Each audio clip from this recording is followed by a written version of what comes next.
Edinburgh, a city for all seasons if the Scottish independent movement has its way. And just as there's a season for hunting, shooting, fishing and most other activities in life, so there's an AGM season. And this year, it's the shareholders themselves who are stirring up a season of protest to create their very own movement, Shareholder Spring.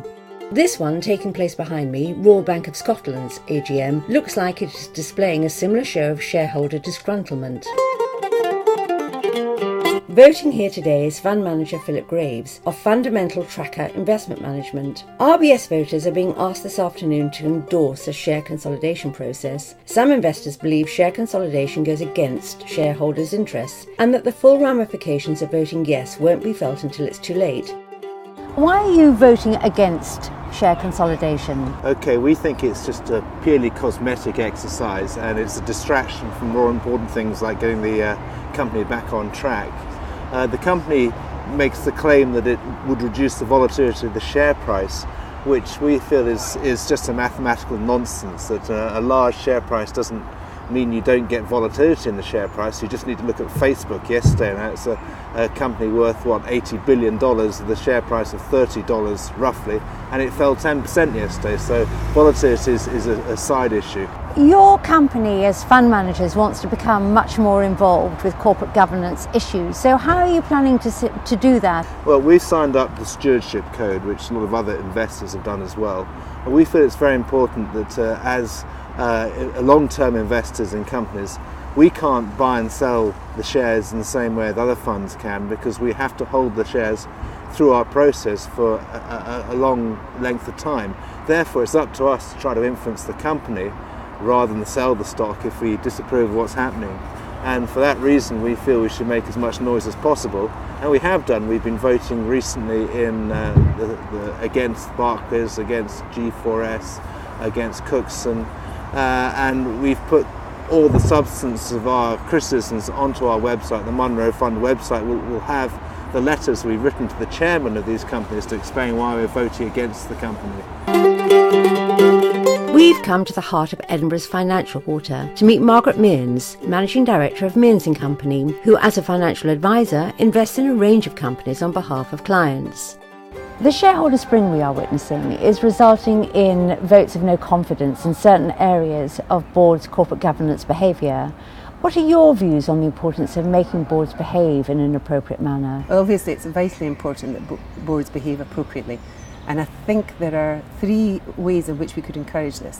One is in the way that we select executive directors for boards, and the CEO in particular. It doesn't follow that paying massive remuneration packages to boards and CEO guarantees that you get the best people for the job. Sometimes you're merely encouraging people to come who want massive remuneration packages. They've no real interest in the business. Some of the CEOs are career CEOs, and that's their main interest, not driving forward, growing the businesses and growing the shareholders' value. The second point is the role of the non-executive chairman. They've got an important part to play as well, and they shouldn't simply be turning up to board meetings and collecting their fees. They should have total personal integrity, and they should be utterly fearless. They should be fearless to questioning the business models that are put forward to them, questioning new products and services, and then fearless as well to ask questions. The third point is the role that fund managers have to play. The managers of pension funds and investment funds these funds are significant shareholders in these big companies. Therefore, the fund managers have massive muscle which they should be exercising. We asked to talk to a spokesperson from RBS, but no one was available for comment. Hello there, we're looking for some comment from shareholders, whether you're here to support or you're against. Against what? Against the bank. Well, I'm not for the reduction of the shares. No, the share consolidation, yes. Consolidation, yeah. Because that just does not work. No. Why they want to go, I know why they want to go away for the 20p share. Yes, yes. It's so that the people in London can actually steal more of the bank, because they can reduce the shares much more from £1 something than they can from 20p. Yes. So you feel quite angry about that proposal? Do. Yes. So will you be voting for or against the bank this afternoon? Against the bank. Yes. On what particular issues? Because I don't think they've performed as well as they should have. and particularly when you compare it to the share price. The share price. Which is just ridiculously Yes. low. Yes. I don't know whether it's because it's the government, their major shareholder. Perhaps if they unloaded some of the shares, that would free up.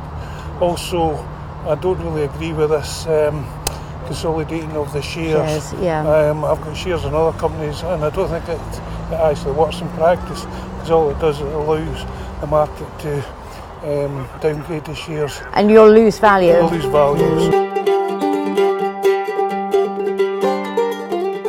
As RBS shareholders meet with RBS board executives, one wonders where this spring shareholder movement is going. Will we see it grow into a shareholder summer? Go on to autumn and winter too? This is Hannah Beecham and the Inside Out team at the RBS AGM up in Edinburgh.